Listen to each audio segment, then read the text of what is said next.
Hi, I'm Jim, and this is Jim's Fix-It Shop. Today we're going to look at the snappers slash turtle and see what differences are on it that everybody hates. When I talk to the dealers, they keep telling me, oh, there's so much plastic on them, everything's always breaking. So far I haven't found any plastic on that thing. And I had a viewer ask me, why did they ever build that anyway? Well, that's because we as consumers asked for it. Some of the consumers that had the old machines with a bar that supports the front end, it was hard for them to step over. They asked, can't you design something that you can step through without that bar in the way? That's why they came up with this nightmare, I guess. I would like to ask you, if you have one of these turtles, send me a list of everything that you've had to fix on it, because I want to compound or combine a list of all the different people with different issues and see how many problems these things really had. I think the biggest problem is you couldn't stand them up to work on them. That was a big issue. And let me show you what I did on this one, because I do have mine standing up. I can swing the camera over here. Now down here, I mentioned this before, but I got sidetracked and I only said half of it. I bent these up.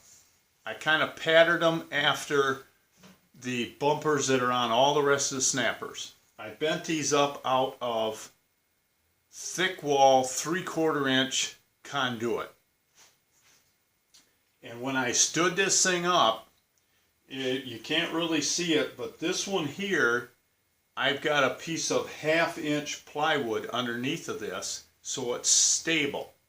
When I was standing this up, the weight of this thing bent this steel bar about 1/2 inch just from standing this thing up.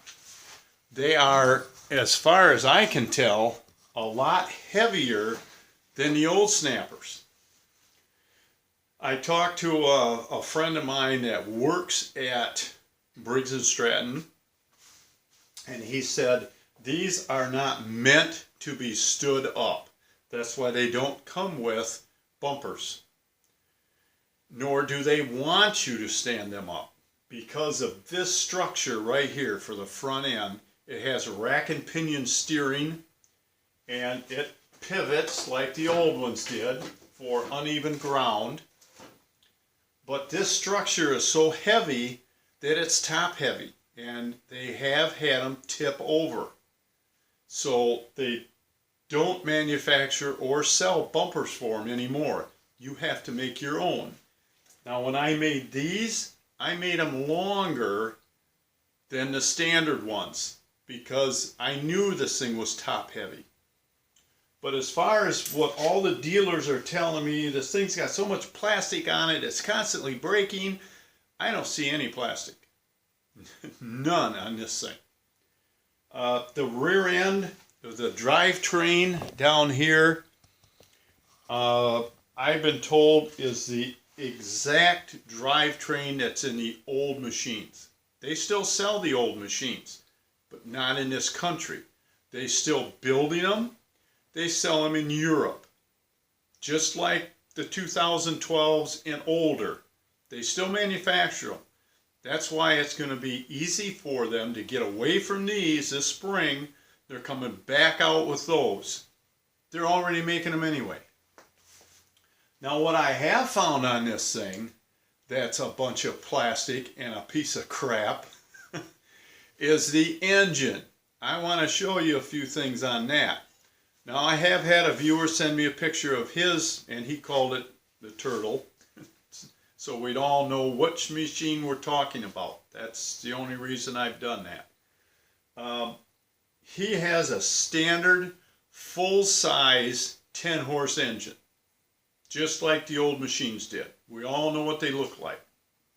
This thing that came off this machine, if I can get a picture of it, I may have to move this camera. Physically, it's not much bigger than the engine that I have on my walk behind. And this has a lot of plastic on it. The starter. You all know what size the starters are on a 10-horse engine. They're probably, well, they're bigger around than this can, and they're probably about 5 inches tall.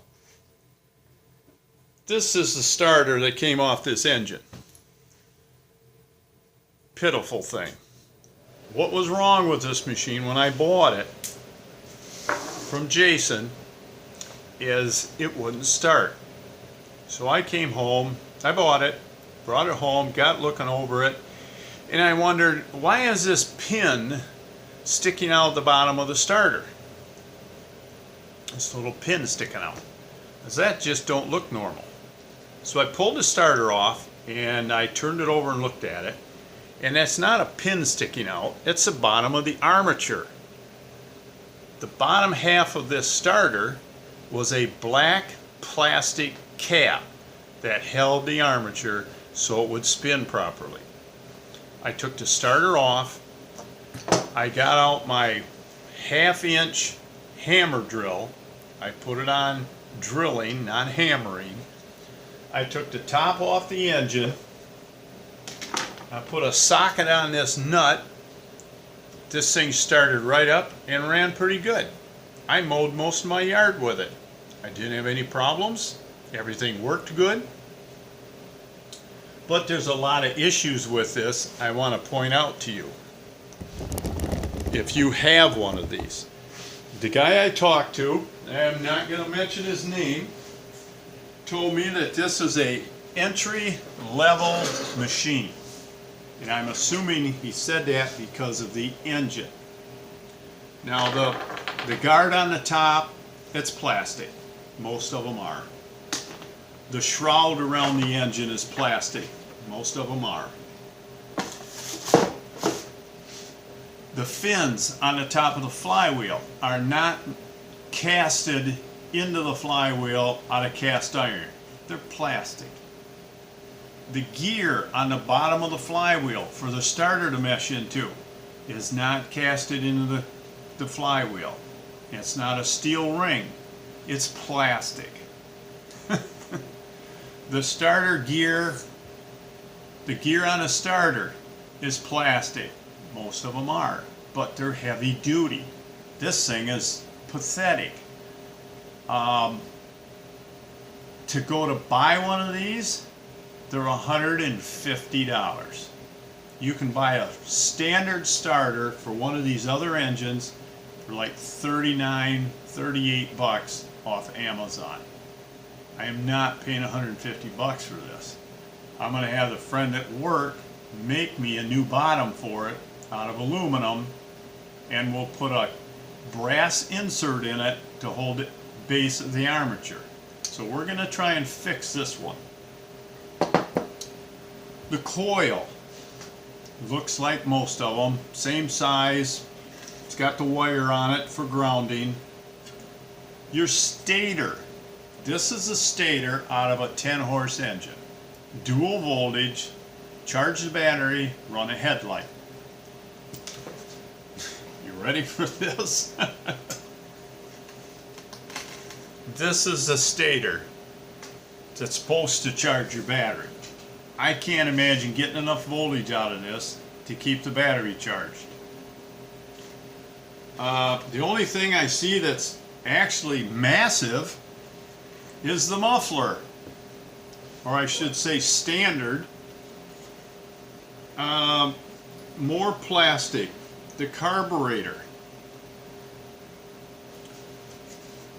The complete housing for the air breather is plastic, including the base that has the clamp that holds the cable for your throttle. That screws into plastic. How long is that going to hold up? your carburetor. You can't really, I can't get a good shot of the carburetor, but all the levers on the top of the carburetor for the linkages to hook to are not metal. No, that's right, they're all plastic. There's as much plastic on this thing as they could possibly put on it. And I guess you probably would want to call this entry level. Now there's a lot of things I do to a machine when I get it in to work on it. I don't only work on the machine, I check the engine out. A lot of Briggs & Stratton engines from probably 2010 and back, they had some issues with torquing the bolts in the rods. I've had at least a dozen engines that I've got a hold of from people I know that have blown them up. I tore them apart, and in the bottom of the crankcase you'll find a complete intact bolt that has worked its way out of the connecting rod and fell down in the bottom of the oil pan or the bottom of the engine. When the other one starts to come loose and works its way out about 1/8 of an inch, it snaps off the cap, throws the rod through the side of the block, and hits the starter. Every one of them comes out the same place. So I always pull the bottom off the engine and check the bolts. Another thing I do is I pull the head off and I see how much carbon deposit is on top of the piston and build up on the valves. The flat heads were a lot easier. This one has overhead valves and it's a little more work to get the head off and back on. I don't like to fool with it if I don't have to. But I bought a new toy. Let me rephrase that for the women that are watching. Ladies, if your husbands are watching this and they're standing up, please have them sit down. I bought a new tool.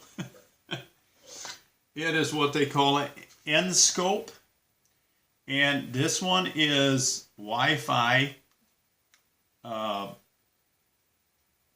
not real big on computers, but it works through the Wi-Fi and transmits the signal to my iPhone, because they don't sell one of these that plugs directly into an iPhone. If you have an Android phone, you can buy one without this Wi-Fi box. It plugs right into your phone. This one you have to download an app to make it work. We'll turn this thing on. We'll get the app up on the phone and we'll show you how this thing works.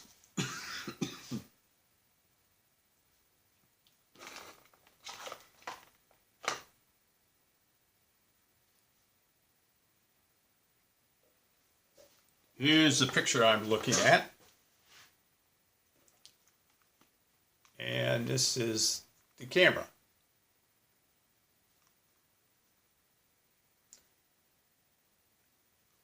Doesn't seem to be, oh, there we go. It's looking at the tablet. You turn it, it rotates the picture. But this little thing, oh, and it also has, turn this on, it has a headlight. So what I did is, instead of tearing these engines apart now, I can look inside of them.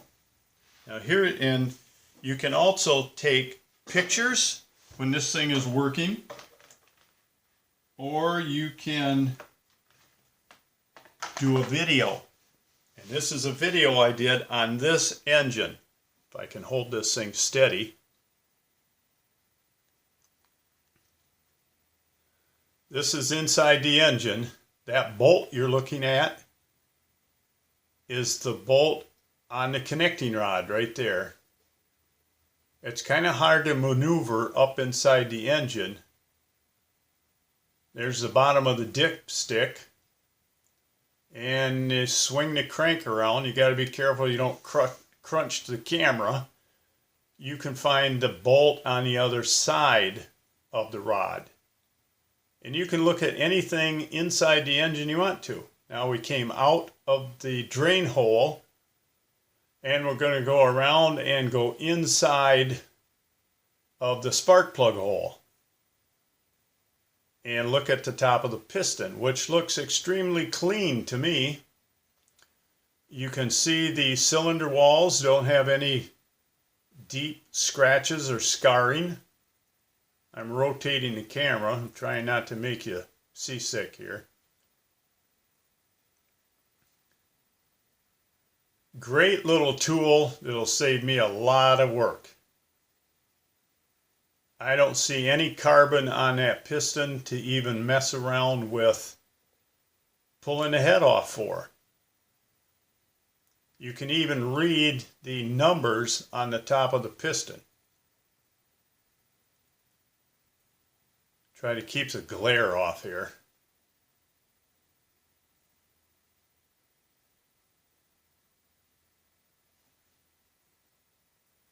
But that's my new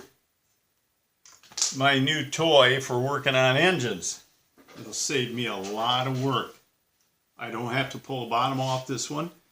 I can't tell if the bolts are torqued properly, but by looking at them, I can tell that they're still tight to the cap, so I shouldn't have any problems. Looking in the spark plug hole, I can tell I don't have any carbon issues, so I don't have to tear that off and mess with it. Normally, I'd probably have 3 or 4 hours in taking this apart and checking it out, plus the cost of a new gasket for the bottom of the engine, which is it's only $5. This little jewel I got off Amazon, and it was like, let me tell you what it was like. All total, it was $35.99. That will save me that much money on every single engine I use it with. It comes with a charging cable. I just use my charger for my iPhone. Plugs right into it, charges it up fine. It comes with some tools. Shake this out. It comes with a little button, or I should say a little, what do you want to call that? A pokey thing to push the reset button on the side of the Wi-Fi transmitter. It comes with an end that screws onto the camera with a magnet on it, so you can go down in and retrieve something. It comes with a mirror on a 45-degree angle, so if you're having trouble seeing that second bolt, I could have screwed this on, and instead of looking straight forward, it now sees on a right angle. And it comes with this little hook that screws on the end of the camera, and it's thin enough where you can actually watch where you're pushing it to hook something to pull it out. Great little toy. I mean, this is a great little tool. And I'm glad I got a hold of it. It works really well. There's threads on the end of the camera. Right now it just has a collar on it that protects the threads when you don't have one of these other attachments on it. You just put this collar on. It's like it's just a thin aluminum tube, and it protects the threads so you don't damage them running in and out of something. But it's got, the wire that's on is stiff, so you can bend it and it'll stay in that position to get it up into something. And it's got like 9 feet of cable on it. This thing is really handy to have. If you're drilling a hole or looking up inside of a wall to find whatever, a wire or I don't know, a pipe, this thing is really going to work out well for that. So that's the toys I got today. That's the new tools I got today. Keep saying that. I gotta learn. Oh boy. So, the only plastic I've really found on this machine is this thing. It's scaled down. Like I said, it physically is about the size of the engine on my walk-behind snapper. I just can't believe how small this thing is, and they're rating it at a 10 horse. And then it's got this other little goofy thing on here. I haven't figured out what it is yet. It's got a heavy frame that goes down between the engine block and the muffler. So apparently it's picking up heat from the exhaust. And then this moves and this linkage goes to the carburetor. I don't know what that's all about unless I'd have to take this off. I'm thinking right now it's got something to do with the choke. This may have an automatic choke on it, and as the engine warms up, this little thing turns and shuts the choke off, or opens the choke up, however you want to say that. I'd have to pull this off and really find out. But that's what I found out about these turtles. I'm not seeing any big issues with them. It's got some points on I kind of like. I don't really like that front end, that rack and pinion steering. Do you really need that? Because it doesn't flex for uneven ground as much as the old machines did. They have much more movement for hills or going up over a sidewalk, whatever you want to do with them. This one does not. The kingpins are different. I have had a viewer tell me he had trouble with the clamp from the tie rod staying in one position on the kingpin.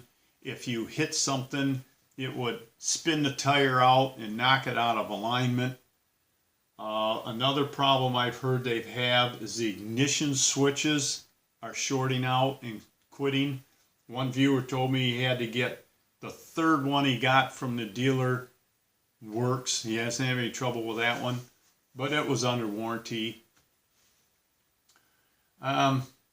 I'm not sure if this particular model, because the guy called it an entry-level machine, where the seat, the steel part that goes up and over for the seat and comes over the engine, and you have your deck down here. I don't know if I have enough room to put a real engine on it, so I'd like to just get rid of this and put a regular 10 horse on it. And then I don't see anything wrong with that thing myself. Outside, you cannot stand them up to work on them. That's a real pain. He said if you hook a come along or a chain fall to it to lift something up, my other phone's ringing, don't go past 45 degrees because they can flip over and land on you, and I wouldn't want this big lug landing on me. I think it's a lot heavier than my other one. But that's about it. Like I said, if you've got one of these things, if you've had problems with it, send me a list. I want to write all this stuff down and see how many issues these things really did have. So don't forget to subscribe. It is totally free. Doesn't cost you a thing. If I get enough subscribers, maybe it'll actually help me out. I don't know. And that's it, I guess. So until next time, work safe, have fun, and we'll talk to you soon.